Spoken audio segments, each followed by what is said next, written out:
Quem é capaz de programar a vida? O despertar, o café da manhã, a despedida. Quando o software do imponderável se instala, tudo pode terminar em poucos segundos. Será que havia um pedido de socorro escondido naquela alma reservada? Havia uma rotina, havia fé no regente criador, havia disciplina, havia esforço, havia um expediente pela frente. A pressa, a garagem, o carro, a marcha ré que troca a segurança do lar pelo desamparo da rua, estampidos. Um movimento desgovernado, batida no muro. Os gritos de desespero. Quantos pontos de interrogação uma família é capaz de suportar? Será que algum dia saberemos realmente o que houve naquela manhã? Quais são as senhas e as chaves deste mistério? Porque ela tinha comprado uma viagem pra gente viajar daí 2 meses. Ao mesmo tempo que eu fiquei sem uma irmã, eu fiquei sem uma amiga, eu fiquei sem uma mãe, porque pela nossa diferença de idade, ela fez muito papel de mãe, né? No dia do meu casamento, quem estava comigo para escolher meu vestido era ela. As coisas das minhas filhas, então sempre ela foi muito presente, né? Esse mês é um mês, assim... É um mês mais difícil. Muito festivo, mas ao mesmo tempo se tornou muito triste.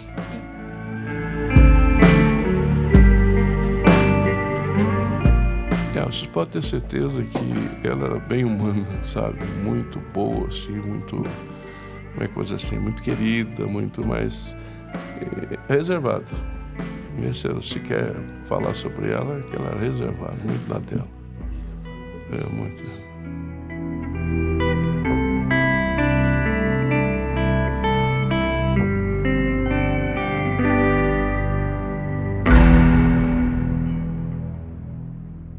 E ela nunca me abraçava cedo. Aquele dia ela me abraçou e não queria me soltar.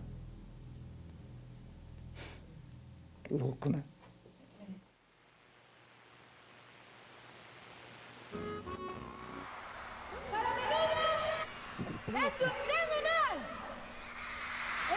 Uma memória doce e leve de toda uma geração e que até hoje arranca risos da família. A passagem dos Menudos por Londrina, no inverno de 1985. A banda de Porto Rico passou pelo Brasil como um furacão. Em Londrina não foi diferente.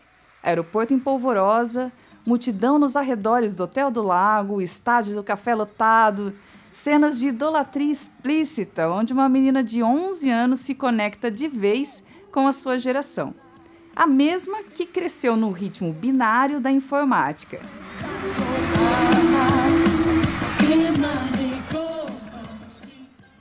A revolução digital havia engatinhado ao lado de Daniela, Aparecida, Novelli Pergo. E ambas deram passos mais firmes ano após ano. Foi naquele período onde o computador já começava a ser indispensável nas casas, nas empresas e nas repartições que a jovem da Vila Casone definiu o seu futuro profissional. Conhecida por ser destaque no time de handball do Colégio Estadual Willie Davis e por frequentar a Igreja Presbiteriana Filadélfia, Daniela praticamente garantiu seu lugar em um novo mundo com um emprego público e uma aptidão por computadores. O colégio e a igreja ainda estão no mesmo endereço, na Rua Guaranis, no coração de um bairro de traços históricos, com uma considerável coleção de casas de madeira que resistiram bravamente ao tempo. Na época que Londrina era o lugar mais lembrado quando alguém falava em Novo Eldorado, havia um pioneiro, dono de uma padaria, que acalmava seus novos fregueses forasteiros com uma frase de efeito: o melhor lugar do mundo para se viver é o Brasil. Dentro do Brasil, o melhor lugar do mundo para se viver é Londrina. E dentro de Londrina, o melhor lugar do mundo é a Vila Casone.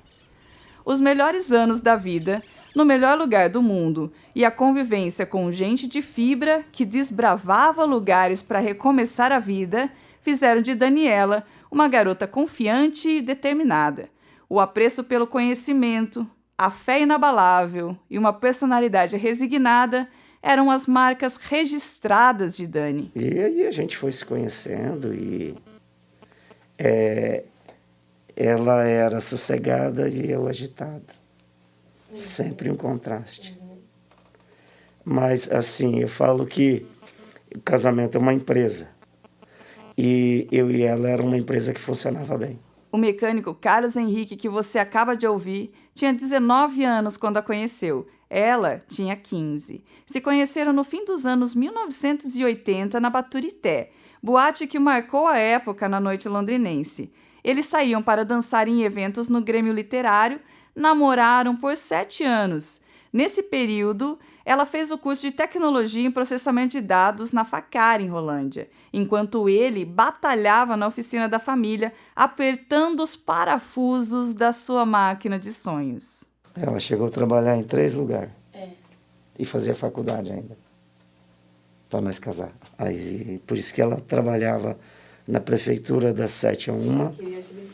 Aí depois pegava das 2 às 6 na Doce Sabor. Aí pegava um ônibus, ia para Facar. E no sábado ela fazia bico numa outra coisa, para a gente arrumar dinheiro. E aí eu trabalhei 23 anos num lugar de mecânico. Aí eu ia à noite fazer bico lá na casa deles, tirar motor de carro. E no sábado. Ia cortar grama também. Nunca passou.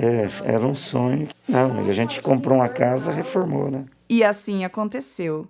Logo depois de Dani conseguir a almejada estabilidade, aos 21 anos, ela havia assumido o seu posto de servidora pública do município de Londrina, como técnica de suporte concursada. Era 1995. A família se completaria alguns anos depois com a chegada de Natália. Mas Natália é um presente. Natália, ela não ficava grávida. E um dia a gente estava na igreja, ouviu uma ministração do pastor Silas. E desde então eu falei assim... Aí depois li um livro que chama Quarta Dimensão, da maior igreja da Coreia do Sul, um livrinho de saguçudo assim. E aí eu aprendi que a gente não recebe as coisas de Deus porque não sabe pedir o certo. Não adianta você pedir uma BMW se você não vai ter condição de manter uma BMW. Então, e nisso eu falei para Deus que ela engravidasse, demorou 9 meses, e que ela me desse uma criança boa, bonita e inteligente, e de olho azul. E eu fiquei batendo nisso. E aí, eu lembro até hoje, ela falou, eu tô grávida, né? Foi hoje e tal, aquela coisa. E aí, ela nasceu e a primeira coisa que eu queria ver era o olho dela. E um dia antes, ela não deixou eu dormir, Deus me mostrou o rostinho dela certinho, igualzinho, nasceu. E aí o olho ficou. E assim, tenho gravado essa conversa, que foi uma amiga que gravou, e ficou. Eles ficaram discutindo qual era a cor do olho. Tem uma briga assim na gravação. Fez tudo pra mim. Tudo. Eu tinha um sonho de ter minha festa de 15 anos. Fazia tudo, mas não tudo, entendeu? Não, corrigia da forma certa, né? Uma mãe correta, mas realizava os desejos, né? Esta é a dona de casa Heloísa Novelli de Freitas, a irmã caçula de Dani. Mais pra frente ela retorna ao episódio. Como milhões de mulheres brasileiras, a maternidade e a carreira profissional eram desafios paralelos. Segundo a família, Daniela sabia dividir muito bem as duas tarefas e sempre evitou levar trabalho para o ambiente doméstico, o que deixava a família alheia a eventuais crises na sua vida profissional. Vamos aqui recapitular sua trajetória no serviço público. Dani ingressou como operadora de computador na Secretaria Municipal de Fazenda. Em 1998, passou pela Secretaria de Agricultura. A partir do ano seguinte, 99, passa a ser lotada na Secretaria de Planejamento, Orçamento e Tecnologia, já graduada como analista de sistema. Ela dava expediente na Diretoria de Tecnologia da Informação, onde exercia formalmente a função de assistente técnica de informática. Era atribuição de Dani elaborar e testar programas e sistemas, criar telas e formulários e zelar pela disponibilidade, fidelidade e segurança dos conteúdos publicados no portal de internet e intranet.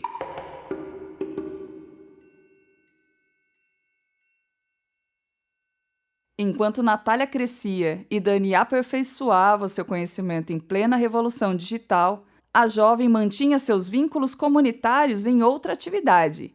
Nas horas que sobravam, uma comunidade religiosa aprendia com os seus conselhos. Ela e o marido participavam ativamente do Ministério de Casais da Igreja Presbiteriana. Estes grupos se reuniam em casas para leituras bíblicas, orações, louvores e até animadas confraternizações. Entre os fiéis da denominação, Dani era uma referência na vida religiosa. Também fora do templo, o pastor João Luiz Simonetti lembra deste trabalho. São grupos caseiros, né? Grupos caseiros que se reúnem nas casas. E eles, nesse momento, não estava tão ativa, sabe? Ela esteve muito ativa, eles tinham um trabalho muito forte com casais, antes até da minha chegada lá, entendeu? Então ela era muito ativa, ela e o Carlos, né? O casal. Mas é um trabalho feito para acolher os casais, para caminhar junto, para cuidar, entende? Trabalho bom que é feito pela igreja. A seguir, vamos contar uma fase da existência da servidora pública na qual sua fé impressionou a todos com quem convivia. Era 2018 e ela enfrentaria a sua maior provação. Londrina, 18 de julho de 2018. LMC e Daniela. No dia 23 de maio de 2018, acordei e fui ao laboratório LabMed colher exames de sangue e fazer uma ultrassom de abdômen total. Check-up de rotina para consulta com o Dr. Ricardo, meu gastro. Terminei os exames e fui trabalhar normalmente. Saí à tarde do trabalho, fiz minhas atividades rotineiras e voltei para casa. A Nath chegou do trabalho, se arrumou e eu também fui me arrumar, porque tinha combinado com o Carlos de ir no culto de quarta-feira na minha igreja, a Igreja Presbiteriana Independente Filadélfia. A van chegou, a Nath foi para a PUC e logo o Carlos chegou e foi tomar banho. Estávamos saindo de casa, já era quase 20 horas e recebi um telefonema do Dr. Ricardo me questionando se estava tudo bem comigo, se estava me sentindo bem, se tinha febre, dores e tudo mais. Achei estranho e no momento pensei que ele estava ligando para a paciente errada. Respondi que estava tudo bem e que inclusive naquela manhã tinha ido até o laboratório fazer os exames e a ultra para levar no retorno que tinha com ele. Foi então que ele me disse que o laboratório havia ligado para ele com muita preocupação, porque o meu hemograma estava todo alterado e era uma alteração muito grave. Como não tinha queixa de nada e eu estava bem, ele me perguntou se tinha algum hematologista que já tinha consultado. Então contei para ele que em 2007 tive um acompanhamento com o Dr. Roberto Coelho por uma alteração em meus linfócitos. O Dr. Ricardo então me orientou a ir logo na manhã de quinta-feira falar com ele, pois era urgente. Fomos para a igreja e fiquei apreensiva com tudo aquilo, mas colocamos nas mãos de Deus e iniciamos uma campanha novamente com o tema, lançando sobre ele toda a vossa ansiedade, porque ele tem cuidado de vós. 1 Pedro, capítulo 5, versículo 7. Fomos na frente na hora da oração e coloquei para Deus a situação, mas achava que tudo poderia ser um engano. No dia 24 de maio de 2018, fui ao trabalho cedo, normalmente, e aguardei o consultório abrir para agendar a consulta. Informei o acontecido e a atendente me fez um encaixe com a doutora Laura, pois o Dr. Roberto estava em um congresso. A doutora Laura me atendeu e analisou meu prontuário, pois no começo do ano tinha estado com o Dr. Roberto por conta de um gânglio no pescoço, mas estava tudo ok e esse gânglio sumiu. Na verdade, era uma contratura muscular persistente. A doutora Laura olhou os meus exames e verificou que havia algo errado mesmo. Conversou comigo de suas suspeitas de leucemia mieloide crônica ou trombo, não sei o quê. Mas disse que deveria fazer os exames para confirmação e queria colher o cariótipo de medula óssea. Ligou para sua secretária e estava uma confusão nos laboratórios, pois foi a semana da greve dos caminhoneiros. Então, não consegui fazer os exames. Tinha que aguardar normalizar tudo, porque não tinha combustível para levar o exame para Brasília, onde fica o laboratório que analisa esses exames. E a coleta tem que ser feita na hora e logo em seguida tem que ser encaminhado, senão corre o risco de estragar. Fui embora com toda aquela informação e fiquei aguardando a greve acabar. A greve dos caminhoneiros aumenta o drama, mas haveria outros obstáculos até que o diagnóstico de leucemia fosse confirmado. No domingo, passei mal. Muita fadiga, um cansaço terrível, um abatimento. Mal consegui falar. Fui para a casa da minha mãe almoçar, achando que ia melhorar, mas mal consegui comer e depois da comida piorei. Foi então que o Carlos me levou no SOS. Relatamos a suspeita e o médico me encaminhou para o Hospital do Coração do Bela Suíça.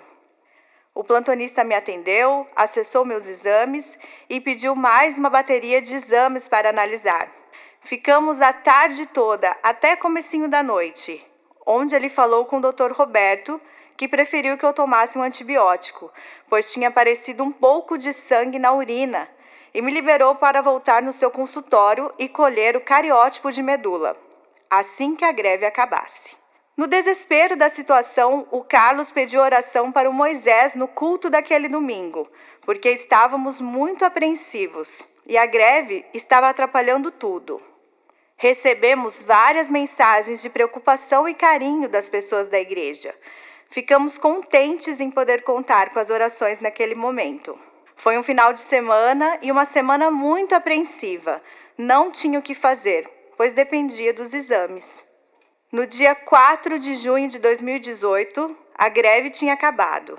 E liguei para o consultório, onde me mandaram ir correndo fazer os exames para que fosse encaminhado ainda naquele dia. Saí do serviço e fui para o consultório sozinha, porque era encaixe. Nath tinha que trabalhar e o Carlos estava com problemas na oficina e não podia sair. Cheguei na clínica, aguardei e o Dr. Roberto conseguiu colher o material. Um exame bem diferente. Penetra uma agulha no meio do seu tórax, ultrapassa o osso, puxa um líquido e colhe outras lâminas também. Foi ruim. Parecia que minha alma estava saindo do corpo. Apesar de nunca ter saído, essa foi minha sensação. O Dr. Roberto foi bem carinhoso e o enfermeiro que me acompanhou também. Neste mesmo dia, o doutor passou um início de tratamento com hidreia. Esse dia foi bem tumultuado. Fui da clínica com a coleta em um isopor e fui direto para a Sabin, porque tinha mais exames para colher e enviar para o mesmo laboratório. Me senti em um filme científico com esses exames. Graças a Deus, os tão esperados exames e caros haviam sido feitos.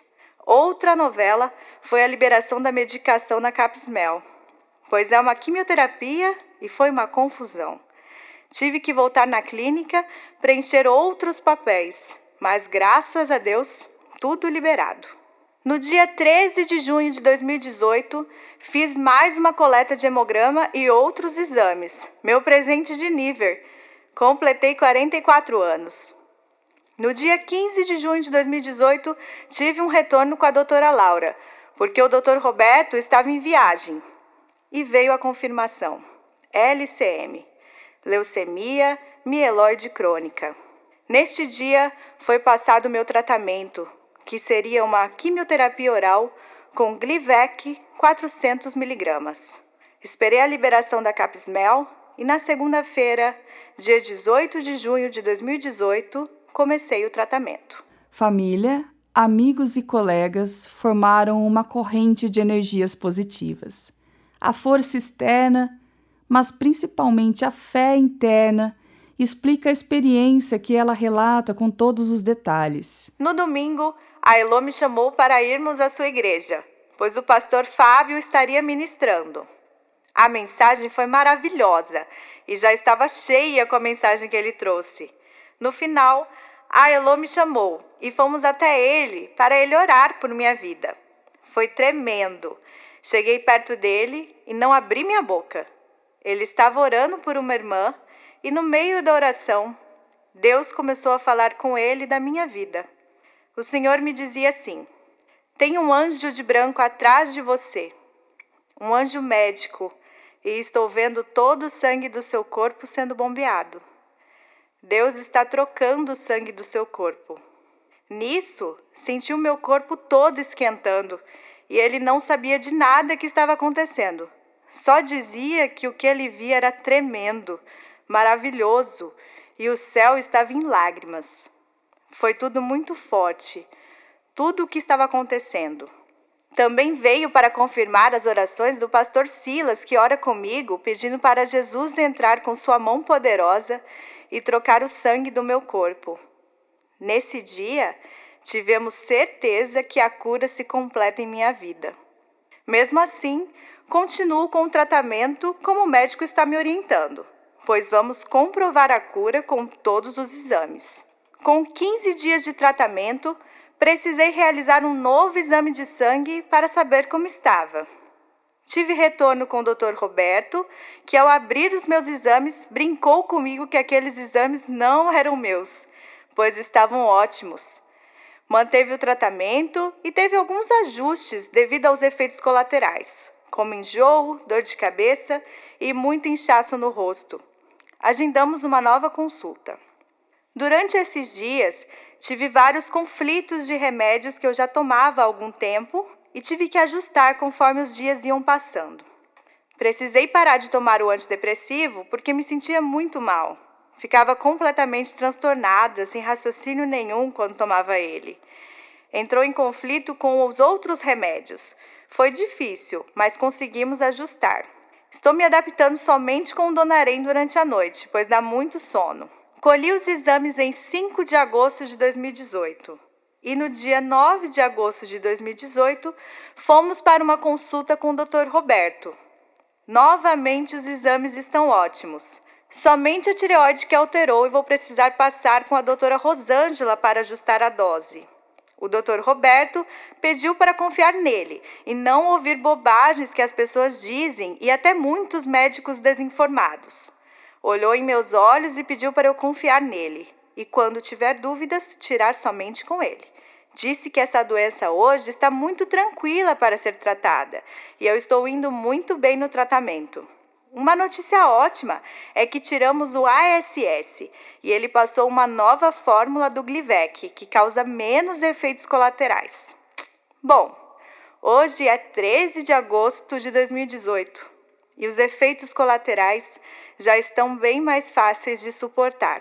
Diminuiu bastante o inchaço do rosto, graças a Deus. Estou me adaptando também com esse novo tratamento para a depressão, que é um desafio na minha vida. Louvo a Deus pela minha família e suas orações que estão me ajudando muito. Ao meu esposo amado por ser incrível em me ajudar com todas as dificuldades que estamos passando. Este texto foi escrito por Dani para ser lido 5 anos depois do diagnóstico como testemunho público para os fiéis da igreja. Sua publicação aqui na série Banco dos Réus foi autorizada gentilmente pela família.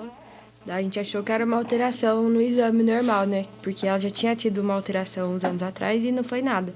Daí não foi o médico dela que atendeu, foi uma outra médica pra falar, né? Daí ela falou assim, você tá com leucemia, não sei o que, não sei o que. Daí eu quase tive um troço e ela tava lá bem tranquila. Mas tem tratamento? Tem. Eu vou morrer? Não, é tratável. Mas daí eu levei um choque. Daí eu liguei pro meu pai, nossa...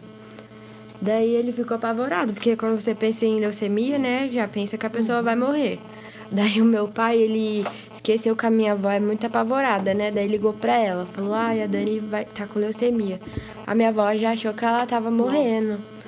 Ela ficou desesperada. Daí a minha mãe logo me deixou no trabalho, que eu tava trabalhando na época.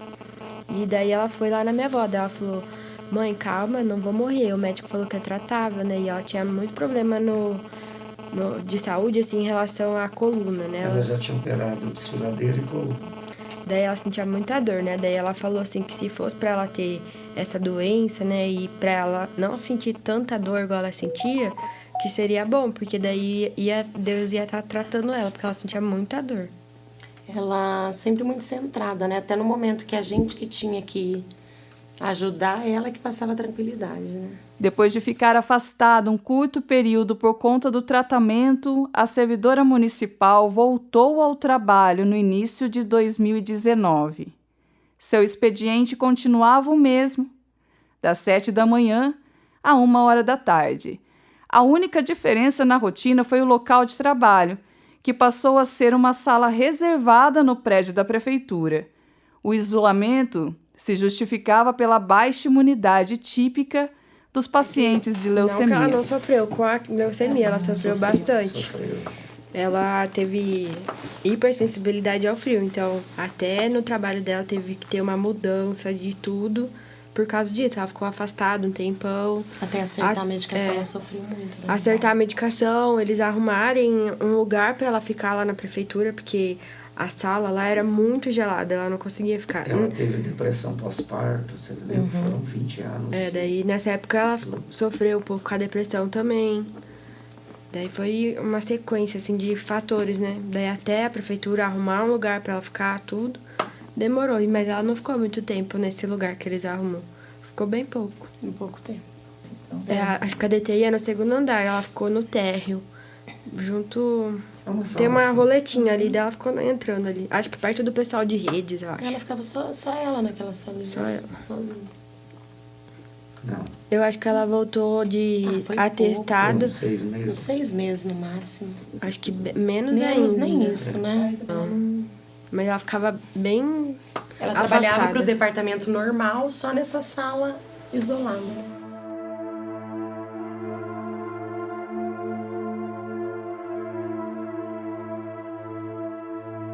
Vamos avançar alguns meses, mais especificamente junho, mês que Dani e a filha única celebram o aniversário. O dia 8, uma quarta-feira, foi assim.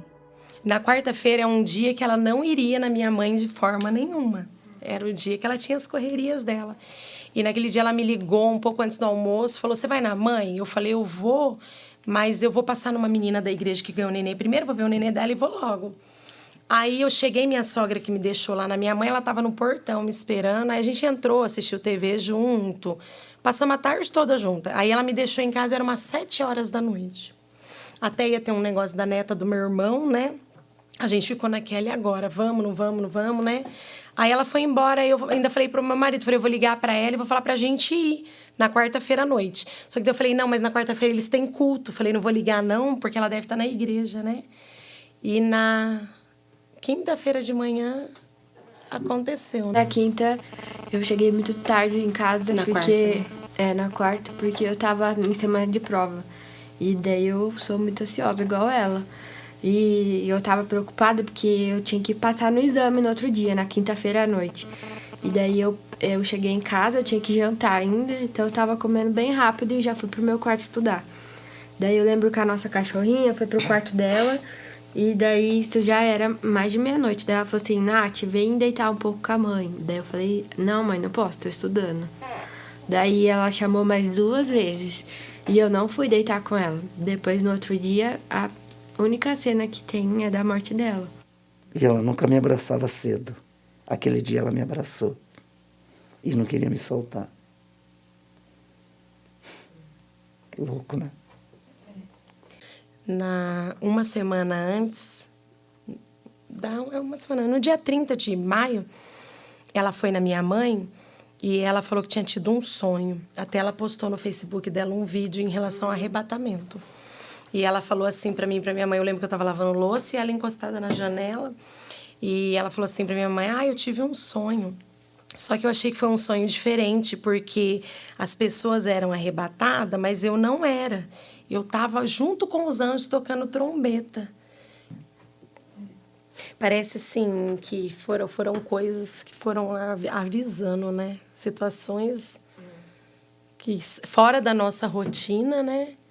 E que foi avisando. E nessa noite, né? Eu falei que eu ia ligar para ela na quarta-feira. Aí eu falei, não vou ligar não, porque ela tá na igreja. E eu dormi. E quando foi 3 horas da manhã, eu acordei. Ela me chamou 2 vezes.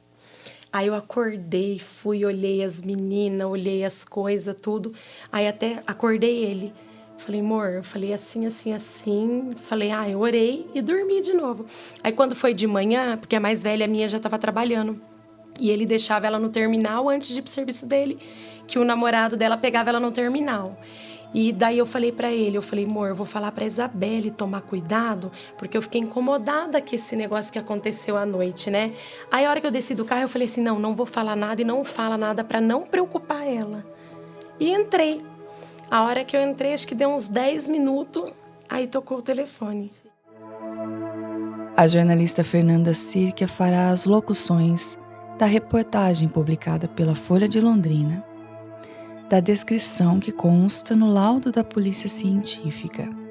Essas informações serão complementadas pelos relatos do perito José Denilson dos Santos, do jornalista Rafael Machado e do pastor João Simonetti, cujas vozes aparecem na sequência. Todas essas informações nos traçam um panorama do que foi aquela manhã do dia 6 de junho de 2019.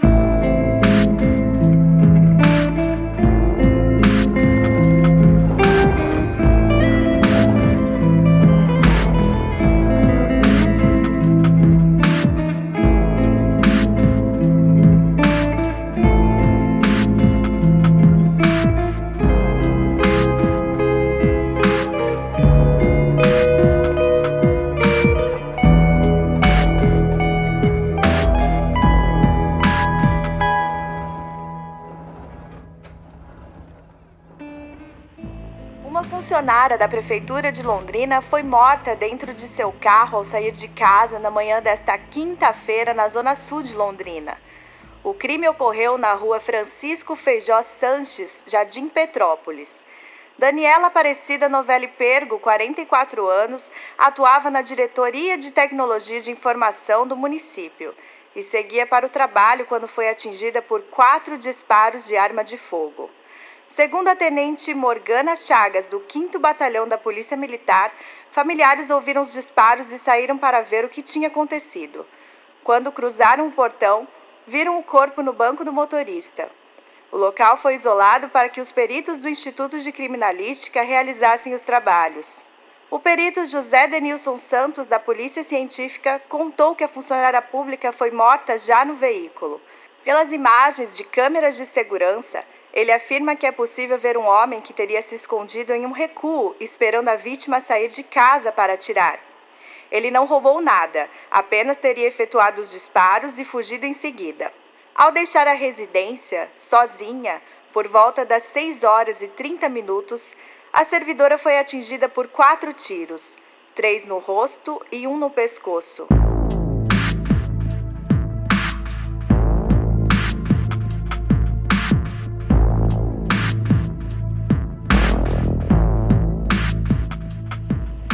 Por volta das 7h20 do dia mencionado, foram solicitados os serviços deste Instituto de Criminalística, no local já referido, informando que ali, momentos antes, uma pessoa fora encontrada sem vida. De posse desta informação e tendo comparecido ao local por volta das 7h40, foi constatado que se tratava da morte da pessoa apontada como sendo Daniela Aparecida Novelli Pergo. O cadáver da pessoa encontrava-se sentada sobre o assento do banco anterior esquerdo, com o tronco levemente inclinado para a direita, presa ao cinto de segurança do veículo. Tratava-se de pessoa do sexo feminino, de cor branca, cabelos castanhos, aparentando idade de 45 anos, trajando por ocasião do exame blusa de linha de cor preta, blusa de lã de cor vermelha, calça de cor preta, botas de cor preta, luvas de lã de cor preta. Naquele dia ia dormir até mais tarde, porque eu tinha ganhado uma folga e ia estudar. Então eu ia acordar mais tarde, né, encontrar ela 1h. E eu tava dormindo, e daí o meu pai já tava se arrumando para sair do trabalho. Daí o meu pai escutou os barulhos dos tiros e já saiu correndo do banheiro para me acordar. Daí eu lembro que eu escutei os barulhos dos tiros e eu lembrava, e eu não sei, acho que eu achava que era um sonho. Daí na minha cabeça eu lembro certinho que apareceu que eu tinha que falar: nossa, mãe, você escutou os barulhos de uns tiros que teve aí? Porque eu achava que não era na minha casa. Daí nisso que eu pensei, o meu pai entrou no quarto e falou assim: pegaram sua mãe no portão.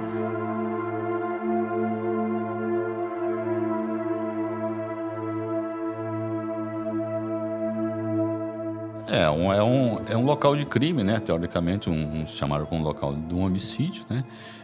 Esse crime se deu no ambiente externo, né? Na rua, que eu vou dizer. Então, a pessoa estava na rua, aproximou-se o algoz dele, efetuou os disparos e saiu em seguida em fuga, né?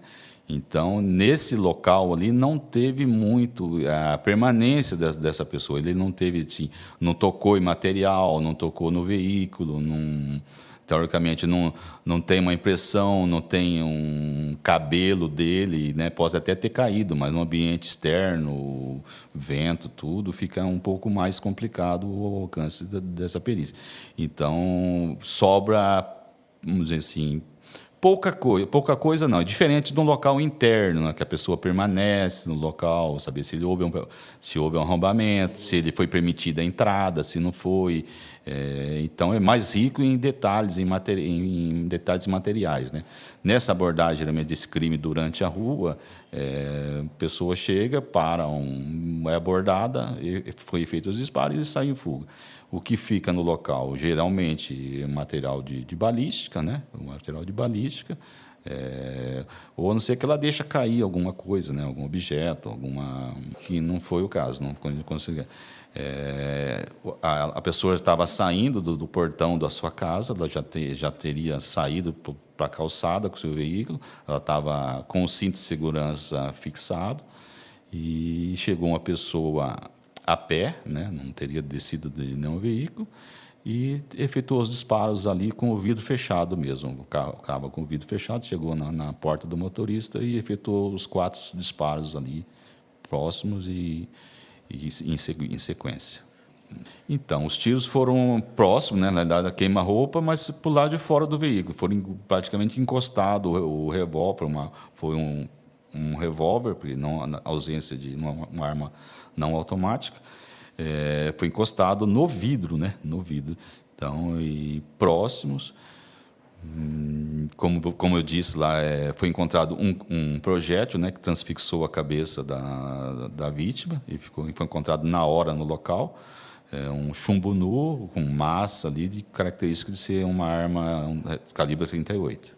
Os outros 3 projetos ficaram alojados, depois foram no Instituto Médico Legal, que foi extraído esses projetos e se encontra na custódia da criminalística, da polícia científica, para um eventual confronto balístico. Caso seja apreendida uma arma suspeita, é feito esse confronto balístico para saber se foi essa arma.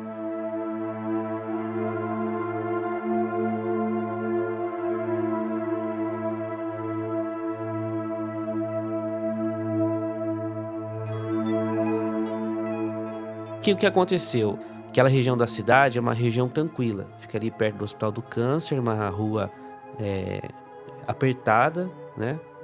É difícil você passar de carro com os 2 lados autorizados para estacionamento. Casas boas, grandes. Então, uma região valorizada da cidade.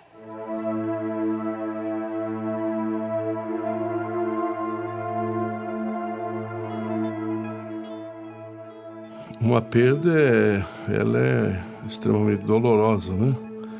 E nas circunstâncias em que aconteceu com a Daniela foi muito difícil, né? Então, eu recebi a ligação da Natália, ela me ligou e na hora eu não entendi direito. Ela falava: minha mãe foi morta, assassinaram minha mãe. Eu falei, calma, onde você está? E ela, estou em casa. E eu corri para lá. Aí cheguei lá. É o costume dos pastores, normalmente, quando acontece um problema assim, a gente vai para acudir a família, estar com a família. Pastores, padres, todos que têm esse trabalho de cuidar das pessoas, né? E chegando lá, não pude entrar, porque eles estavam removendo o corpo dela do carro, o IML estava lá, e eu tive que esperar um pouco, mas tão logo eles tiraram o corpo do carro, e também não podia mexer no carro, né, porque estava muito recente, eles queriam colher provas, né? Mas em seguida eles me liberaram e eu entrei para ficar com a família, né? E o quadro era desolador, né? Eles não estavam assim muito tocados e a ponto de desespero, assim, né? Porque eles estavam muito não entendendo porque tinha acontecido aquilo. E eu acho que esse talvez tenha sido o maior problema no começo, né? Eu não entendia o que estava acontecendo, como podia acontecer uma coisa dessa. E aí a gente foi conversando e vai argumentando, vai falando sobre a Bíblia, vai tentando consolar. Então você consegue ajudar um pouco, né? Mas é muito difícil, né? As primeiras horas são muito difíceis, né?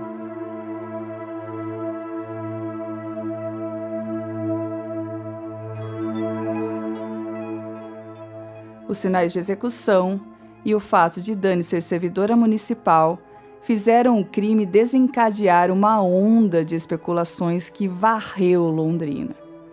20 dias depois, um assassinato nas mesmas circunstâncias induziu a opinião pública a ligar os dois episódios.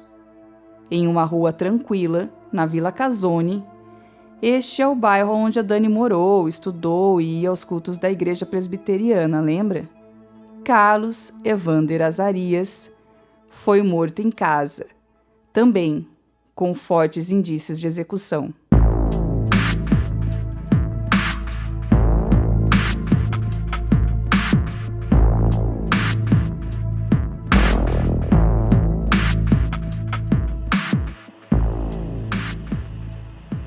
O empresário Carlos Evander Azarias, 49 anos, acusado de participar de uma organização criminosa estabelecida entre 2015 e 2017 no Departamento de Cadastro Imobiliário da Prefeitura de Londrina, foi executado a tiros na noite de quarta-feira, 26, na região central de Londrina. A Polícia Militar afirma que o crime foi por volta das 20h30 na casa do empresário, na rua Sampaio Vidal, Vila Casone. Uma pessoa de capacete chegou ao local e o chamou no portão. Em seguida, desferiu vários disparos com uma pistola. Segundo a criminalística, foram recolhidos 7 estojos de calibre 9mm na casa. A princípio, todos os disparos atingiram a vítima na cabeça, mas devido à quantidade de sangue, não foi possível precisar o número exato de tiros. Azarias estava com tornozeleira eletrônica, medida relacionada à pena decorrente da ação que resultou da Operação Password, e estaria instalando um chuveiro quando foi chamado pelo atirador, que teria levado cerca de 30 segundos para cometer o crime. O corpo será velado e sepultado no Parque das Alamandas, região oeste, na tarde desta quinta. A Polícia Civil investiga o caso. O delegado de homicídios, João Batista dos Reis, pronunciou-se apenas por uma nota, confirmando que as características do crime indicam que se trata de uma execução. Azarias possuía diversas passagens policiais por crimes como roubo, posse de armas, associação criminosa, receptação e estelionato, diz a nota. Logo após o crime, os policiais tentaram apreender aparelhos celulares usados por Azarias, mas nada foi localizado e o autor do crime nada subtraiu da residência.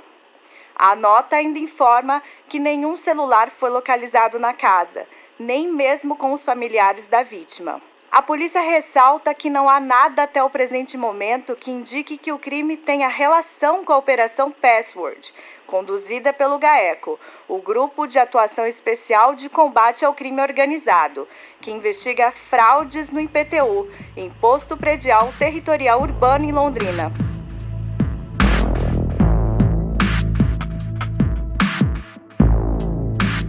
A sensação na cidade é que algo antes, no mundo subterrâneo, havia se revelado na superfície.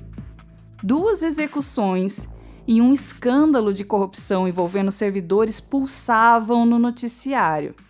Era a Operação Password, senha em inglês. Mas afinal, o que foi essa tal Operação Password, conduzida pelo Grupo de Atuação Especial de Combate ao Crime Organizado, um ano antes? O juiz Délcio Miranda da Rocha, da 2ª Vara Criminal de Londrina, acatou na quarta-feira a denúncia oferecida pelo Ministério Público no âmbito da Operação Password, que investigou fraudes ocorridas por servidores da Prefeitura de Londrina. Com a decisão, os 28 denunciados passaram a ser réus em ação penal por supostamente participar de uma organização criminosa estabelecida entre 2015 e 2017 no Departamento de Cadastro Imobiliário da Secretaria Municipal de Fazenda. Segundo o Ministério Público, os funcionários realizavam cancelamentos de débitos de IPTU e modificações nas características de imóveis urbanos, com o fim de diminuir ou suprimir tributos. O prejuízo aos cofres municipais é superior a R$ 1 milhão.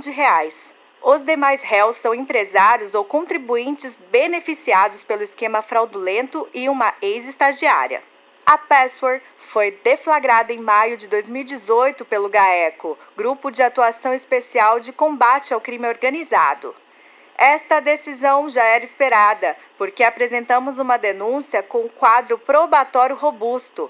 Ouvimos mais de 100 testemunhas na fase de investigação, disse à Folha o promotor do GAECO, Leandro Antunes. Vamos ouvir agora Leandro Antunes, promotor de justiça do GAECO.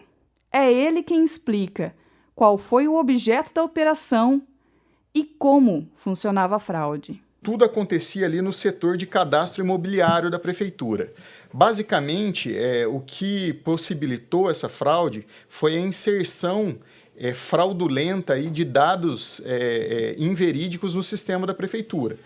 Com essa inserção de dados, eles conseguiam ou cancelar dívidas que contribuintes tinham com a prefeitura ou diminuí-las drasticamente. Então, eles entravam no sistema de cadastro imobiliário e colocava lá ou que um valor tinha sido pago, ou, por exemplo, eles diminuíam a metragem do imóvel, ou colocavam algumas características do imóvel que baixavam o valor do IPTU, e assim eles conseguiam ou diminuir drasticamente o valor da dívida ou mesmo cancelá-las. Azarias, vítima da segunda execução, tinha participação destacada no esquema.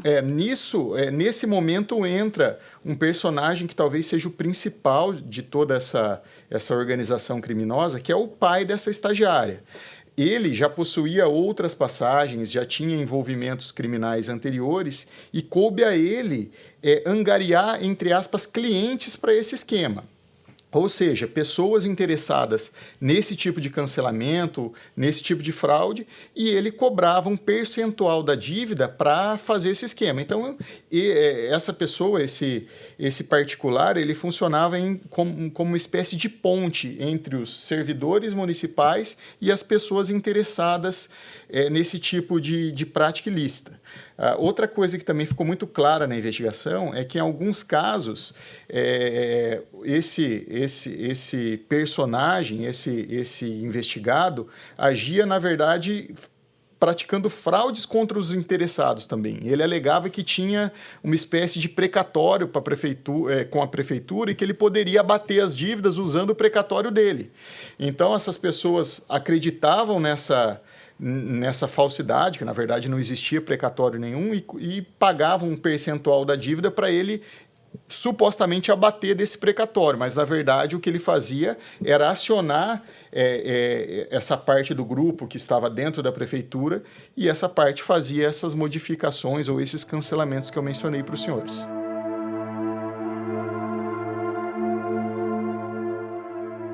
No caso de Azarias, o assassinato tinha uma relação mais clara com a operação. No caso da morte de Daniela Pergo, também pairavam suspeitas.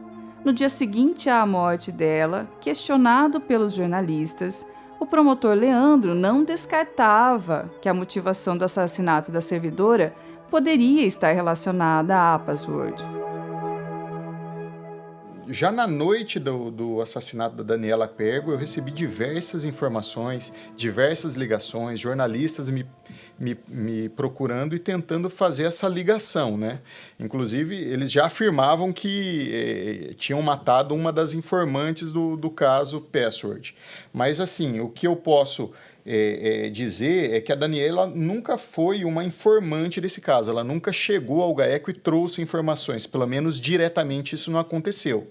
Isso não exclui a possibilidade de, eventualmente, ela ter conhecimento de ilegalidades. O que eu posso afirmar, como autoridade que atuou nesse caso, é que ela nunca chegou para nós, nunca prestou um depoimento formal e nem informalmente trouxe informações. Agora, se ela tinha conhecimentos desta prática ilegal e, de alguma forma, municiou outras pessoas com esse tipo de informação, ou se, de alguma forma, ela estava sendo pressionada lá dentro porque tinha conhecimento, eu não posso responder.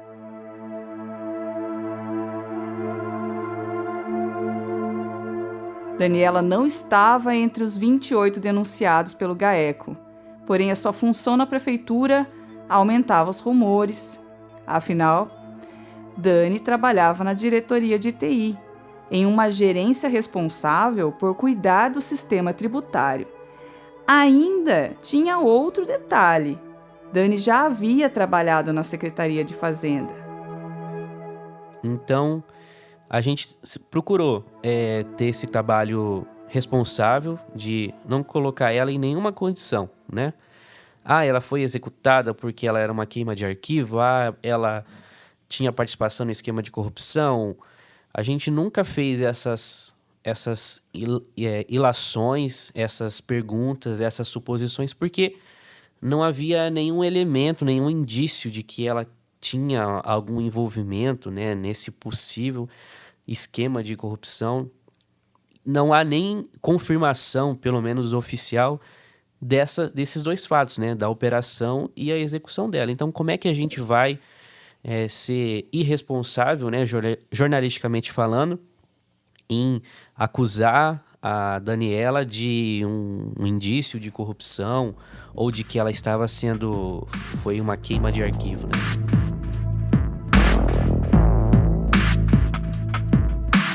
Mas qualquer impressão inicial sobre o crime no Jardim Petrópolis não poderia passar de mera suposição.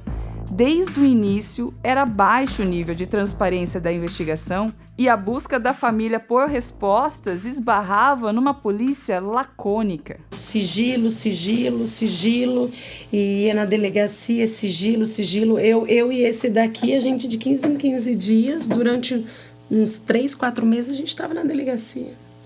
Só que daí não tinha retorno, né? Não tinha retorno nenhum. Estamos investigando e pronto. Não tem o que falar. Não tem o que falar. Precisa falar. Não podemos falar porque está em segredo de justiça, mas a gente é família, né? E daí também... Só pedir pra gente colaborar, dar espaço para eles, é o que a gente mais fez. A imprensa também se desdobrava para obter informações. A única pista divulgada foram imagens de câmeras de segurança que mostravam o atirador se escondendo antes e fugindo depois. Em determinado momento, no processo, ele chegou a ser público. Eu tive acesso ao processo porque o delegado de homicídios informou ao Ministério Público que, olha, eu acredito que o sigilo pode ser derrubado porque... A gente investigou, digamos assim, não conseguimos apontar nenhum tipo de suspeito e tal. E o Ministério Público, isso, se não me engano, foi no ano de 2021, metade de 2021. E o Ministério Público concordou e o juiz da primeira vara criminal, Dr. Paulo César Roldão, ele acatou esse pedido e baixou o sigilo. E como a gente estava muito em cima, né, desse caso... consultando assim o processo basicamente, né, toda semana, dia sim, dia não, né, vira quase uma obsessão isso, né. Em determinado dia a gente viu lá que, olha, o processo da Daniela tá público. E aí a gente teve acesso à parte da investigação, só que era uma investigação assim meio confusa, uns nomes assim, né, que não houve indiciamento, né? Então, assim, uma coisa bem complicada. Até para a gente poder entender. Aí depois a gente descobriu que o processo voltou para o sigilo. E até hoje a gente não sabe por que houve esse sigilo novamente.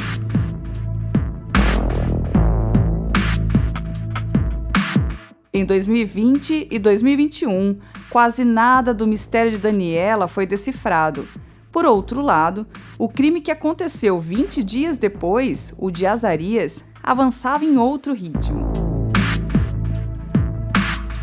Enquanto o inquérito sobre o crime do Jardim Petrópolis foi encerrado apenas no final de 2021, o da Vila Casone foi concluído 1 ano e meio antes. No caso de Azarias, ao longo da investigação foram identificados 2 supostos envolvidos. O que seria o mandante foi detido temporariamente em julho de 2020. Tem que lembrar que este mandante era um dos 28 denunciados pelo GAECO na Operação Password. O outro envolvido no assassinato de Azarias, o que teria atirado nele em sua própria casa, foi assassinado também em 2019. A Folha contava essa história na edição do dia 14 de julho de 2020. A Delegacia de Homicídios prendeu nesta segunda-feira 13 um homem que é apontado como mandante do assassinato do empresário Carlos Evander Azarias. Ele foi morto a tiros em sua casa na Vila Casone, região central, no dia 26 de junho de 2019, e é considerado pelo Ministério Público como chefe de um esquema de fraude no IPTU de Londrina. A investigação foi batizada como Operação Password. O suspeito foi preso temporariamente, mandado que vale por 1 mês e pode ser prorrogado pela Justiça. Em entrevista coletiva, o delegado João Batista dos Reis informou como os investigadores chegaram até o rapaz. Foi uma apuração complexa. A mulher do Azarias tinha o costume de ajudar moradores de rua. Uma dessas pessoas que já conhecia a casa aproveitou para furtar o celular dele. Ela tentou vender, mas o comprador desconfiou que se tratava de um objeto de furto e entregou o aparelho na delegacia, disse. O celular, um iPhone, teve o acesso quebrado mediante autorização judicial pelo setor de inteligência da 10ª Subdivisão Policial. Encaminhamos o material para a perícia, que identificou conversas entre a vítima e o suposto mandante sobre uma dívida envolvendo um apartamento. Essa discussão começou porque o suspeito teve os bens bloqueados na Password e entendia que o Azarias deveria ressarci-lo pelos prejuízos que teve, apontou Reis. O delegado pontuou que o criminoso que teria executado o empresário morreu no ano passado. Ele explicou como o rapaz teria combinado a morte de Azarias com o mandante. Os dois ficaram presos na PEL 2 em 2013 por suspeita de tráfico de drogas. Portanto, tiveram contato próximo. Identificamos que o executor teria um modelo de moto compatível com a usada no assassinato, observou. O suposto mandante da execução de Azarias acabou, no entanto, inocentado. Em abril de 2021, a Justiça, na contramão da polícia e do Ministério Público, inocentou o acusado, que ficou encarcerado por 9 meses. O juiz da primeira vara criminal, Paulo César Roldão, argumentou que os indícios eram frágeis, não sendo possível estabelecer uma ligação entre o mandante e o executor do assassinato. No caso de Daniela, ninguém foi preso e nenhuma novidade foi divulgada. Nos bastidores, porém, circulava um boato muito forte, contrariando todos os indícios. A linha de investigação que prevaleceria era de que Daniela havia sido vítima de um latrocínio, que é roubo seguido de morte. A equipe da série Banco dos Réus confirmou esta informação. O inquérito foi concluído no fim de 2021 e a denúncia do Ministério Público corroborou com a tese de latrocínio e foi entregue à Justiça em abril deste ano. Todos os que estiveram naquela manhã na rua Francisco Feijó Sanches, no entanto, são categóricos em dizer que as características do crime não eram compatíveis com o latrocínio. Concordam com isso a polícia científica, os repórteres, a família e os amigos. Sim, características de execução. Foram os 4 tiros, foram próximos e de uma vez. A bolsa estava lá, os seus pertences, carteira, celular, a bolsa de uso diário da mulher. E a família também não relatou a ausência de correntinha, alguma coisa. O algoz ele não abriu o veículo, né? Ele atirou de fora com. Ele não acessou a cabine. Não acessou. Ela estava já com cinto de segurança, tudo, mas não teve o contato com a vítima, né? Realmente atirou do lado externo e foi embora. Entre eles aqui eu vou ser sincero. Eu, particularmente, não acredito no que foi falado, que a polícia falou, que foi um assalto. Eu não acredito. Você entendeu? Eu, particularmente, não sei a opinião deles, né? Mas eu, na minha opinião, não acredito. Entendeu?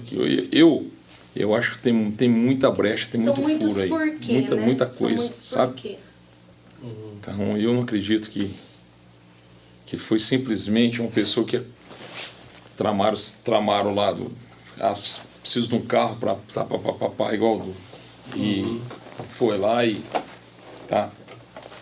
aconteceu o que aconteceu. Eu não acredito. Não. A gente fala assim, né? Andei muito por aí, vivi muita coisa. Não sou nenhum bandido, nenhum malandro, nada. Sempre trabalhei, graças a Deus, sempre mantive minha família. Mas você vive, você conhece, né? Sim, você sabe. Experiência, né? O que eu sinto, assim, só que ela era uma pessoa muito querida, assim, entendeu? E eu acho que todo esse episódio, ela ficou um pouco, não sei explicar, meio desgastada, assim, ficou sem saber o que aconteceu, por que ela faleceu, Então, eu acho que, não sei exatamente o que vocês estão trabalhando, né? Mas acho que não é muito justo o que aconteceu com ela, assim, sabe? A imagem dela, entendeu? Não sei exatamente o que aconteceu também, até hoje ninguém trouxe algo que seja muito claro, né? Mas eu percebo assim que eu vi comentários já, né, que ela estava devendo, que não sei o quê.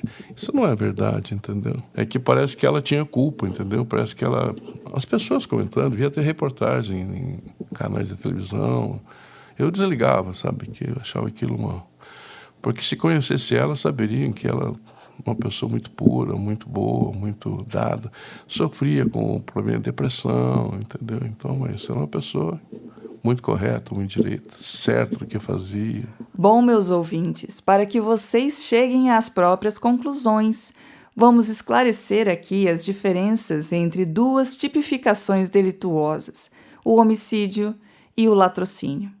Não são apenas 2 tipos de assassinatos, há outras nuances que os diferem, e quem veio explicar aqui as características desses 2 crimes para nós é a advogada Melina Maria Vilela Ferreira. O latrocínio, ele está na lista dos crimes contra o patrimônio, né? Então, ele é um roubo, subtrair coisa alheia, coisa móvel de alguém, e com o resultado morte.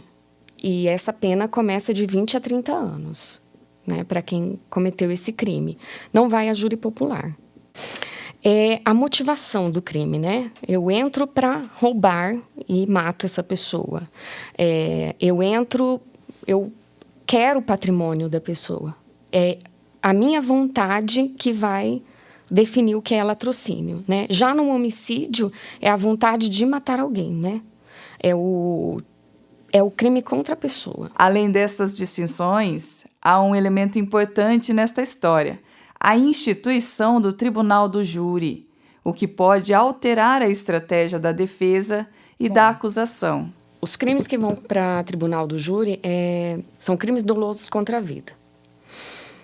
Então, o legislador procurou proteger a pessoa em si. Da questão do homicídio. Homicídio, infanticídio, aborto. E também procurar um processo mais democrático. de colocar a população ali para julgar também, não deixar só a cargo de um juiz. Claro que a somatória das penas, quem vai ditar é o juiz. Mas ali, se houve a intenção de matar, se houve motivo torpe... Ao contrário dos outros episódios, a apuração do mistério de Daniela não conta com o acesso aos autos do processo e nem mesmo do inquérito. Ao solicitar este acesso, tivemos a seguinte resposta do Judiciário. Em que pese o pedido de habilitação de terceiros nos autos, como bem apontado, os autos tramitam sob sigilo médio e conta com testemunhas sigilosas, razão pela qual indefiro o pedido de acesso. Intimem-se. Délcio Miranda da Rocha, juiz de direito. Antes de indeferir o nosso pedido, o magistrado consultou o Ministério Público e eis o parecer. Não é possível conceder acesso aos autos. Nesse sentido, este juízo deve apreciar o requerimento, levando-se em conta que o processo encontra-se atualmente sob sigilo médio e conta com testemunhas sigilosas, cuja identidade deve ser preservada. O mesmo deve se dar no tocante aos procedimentos que seguem em apenso, que tenham algum nível de sigilo que impeça seu acesso. Londrina, 3 de junho de 2022. Rodney André Cecel, promotor de justiça.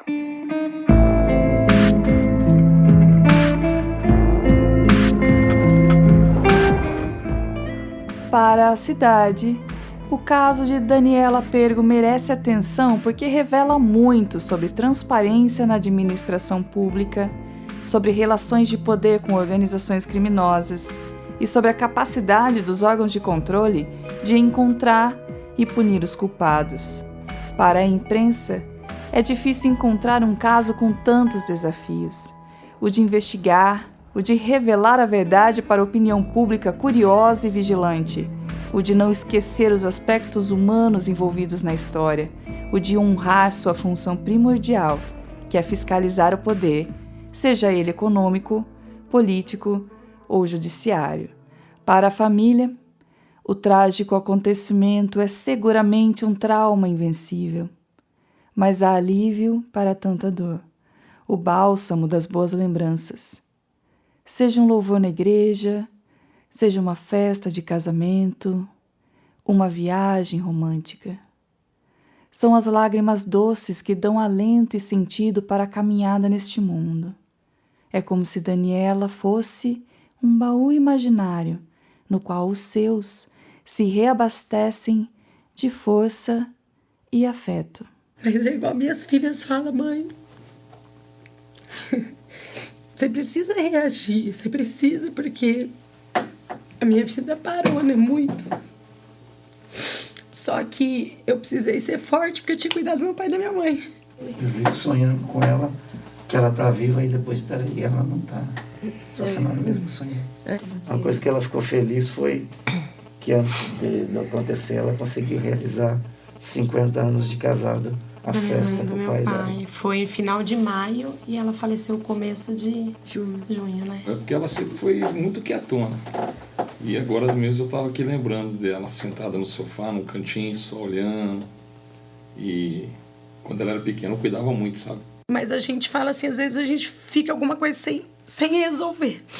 E eu falo que a dor que eu sinto não é a dor de que ficou alguma coisa sem resolver. Porque a gente viveu sempre muito bem. É a dor da falta, né? Porque ela era uma pessoa maravilhosa, uma pessoa brava, ela era brava. Gostava das coisas muito corretas, muito certa. Eu tenho um grupo que a gente sai, né? Mas eu não sou aquela pessoa também igual ela, né? Que tem um grupo de amizade para sair, né? Então, assim, eu falo que ao mesmo tempo que eu fiquei sem uma irmã, eu fiquei sem uma amiga, eu fiquei sem uma mãe, porque pela nossa diferença de idade, ela fez muito papel de mãe, né? No dia do meu casamento, quem estava comigo para escolher meu vestido era ela. As coisas das minhas filhas, então sempre ela foi muito presente, né? E a gente passou um período... A minha mãe teve um infarto, teve que operar, colocou 4 safenas, 2 mamárias. A gente sempre ali revezando com meu irmão pelo fato não podia ficar homem no hospital, então ele levava, buscava, eu e ela ali revezando. Depois disso a gente passou com meu pai teve câncer de próstata, mas graças a Deus também tá bem. Então a gente sempre muito nós, né? Sempre muito. O que vocês querem? Acho que pra mim é mais justiça. Justiça, né?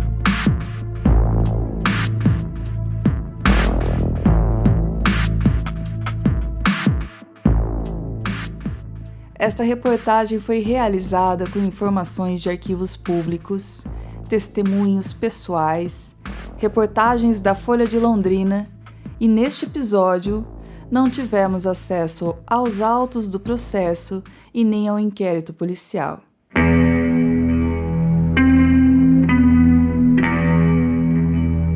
O Banco dos Réus é um audiodocumentário produzido pela Folha de Londrina com o apoio do ICFJ, Centro Internacional para Jornalistas, Meta Journalism Project, ANJ, Associação Nacional de Jornais, ANER, Associação Nacional de Editores de Revistas. Para vocês não enjoarem da minha voz enquanto eu falo para vocês toda essa história, eu convidei aqui para narrar comigo a jornalista Fernanda Sirkia, que foi a voz que vocês escutaram na narração de todos os documentos e as notícias de jornais. Esse documentário foi produzido por uma equipe multiprofissional que vai da reportagem à edição, da pesquisa à documentação, do som ao impresso. A apresentação deste programa foi feita por mim, Patrícia Maria Alves, a locução é de Fernanda Sirkia, produção multimídia de Juliana Gonçalves, nosso entrevistador e roteirista é o Lúcio Flávio Moura, produtor de audiovisual Celso Felizardo, documentarista Vitor Ogawa, nossa coordenação do impresso está a cargo de Adriana Decunto, o design de som é de Tiago Franzin, a identidade visual do Banco dos Réus é de Rafael Pereira Costa, nosso produtor é o Pedro Rosa, estagiária de produção e reportagem Ana Júlia Gabas. A pesquisa e documentação foi feita por uma equipe que tem Yuri Pereira, Lara Bride, Stephanie Zacchio, Alice Rezende e Vitor Struck. A mentoria ICFJ e Meta é de Luiz Fernando Bovo.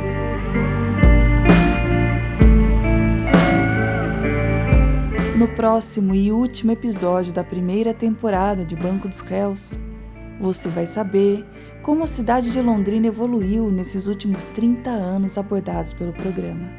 Vai conhecer a história de Neia, que inspirou o Observatório do Feminicídio em Londrina, e as histórias por trás das 5 outras histórias que aqui eu apresentei para vocês.